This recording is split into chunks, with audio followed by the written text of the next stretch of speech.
Bonjour, je suis Larissa Comgame, gynécologue obstétricien.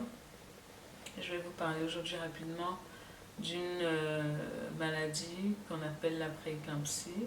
La prééclampsie, c'est une pathologie qui complique certaines grossesses. C'est une pathologie dont le pronostic peut être assez grave. C'est une maladie qui est facilement diagnosticable puisqu'elle se manifeste essentiellement par une hypertension, donc une tension artérielle élevée supérieure à 14,9 et la présence de protéines à un taux considérable dans les urines. Donc qu'est-ce qui peut vous amener à suspecter une prééclampsie? C'est ce qu'on appelle des signes cliniques d'hypertension artérielle, à savoir des céphalées, ce qu'on appelle communément des maux de tête, des acouphènes, c'est des espèces de bruits de comblement des oreilles, des phosphènes, c'est un peu des flashs lumineux devant les yeux.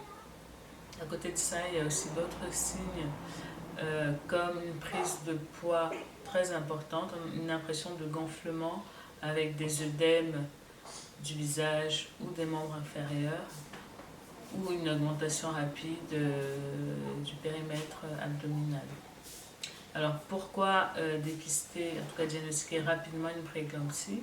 C'est une pathologie dont l'évolution peut être très rapide, soit vers une cassure de la courbe de croissance du bébé, donc des bébés qui sont petits, avec un risque de mort fœtale in utero, ou alors d'autres complications comme un hématome rétroplacentaire. Ça se manifeste souvent par des douleurs abdominales très importantes, un saignement important.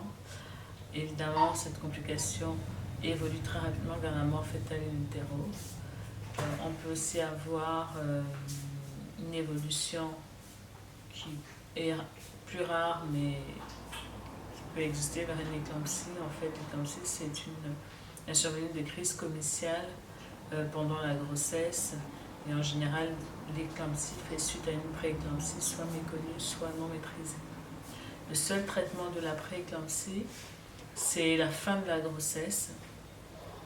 C'est-à-dire qu'en fait, toutes les dames qui souffrent de prééclampsie ne peuvent pas en guérir, sauf à partir du moment où la grossesse sera terminée. Je tiens à préciser que la prééclampsie persiste malheureusement quelquefois plusieurs jours après l'accouchement chez des femmes ayant présenté une prééclampsie pendant leur grossesse, ce qui nécessite une surveillance prolongée à l'issue de la naissance de l'enfant. Pour conclure, la prééclampsie est une pathologie méconnue mais grave. Voilà, l'essentiel est dit sur la prééclampsie. Si vous avez des femmes enceintes dans votre entourage, je vous invite à plus de vigilance. Si vous avez aimé cette vidéo, je vous invite à la partager et à la liker. Je vous donne rendez-vous pour un prochain sujet. À bientôt.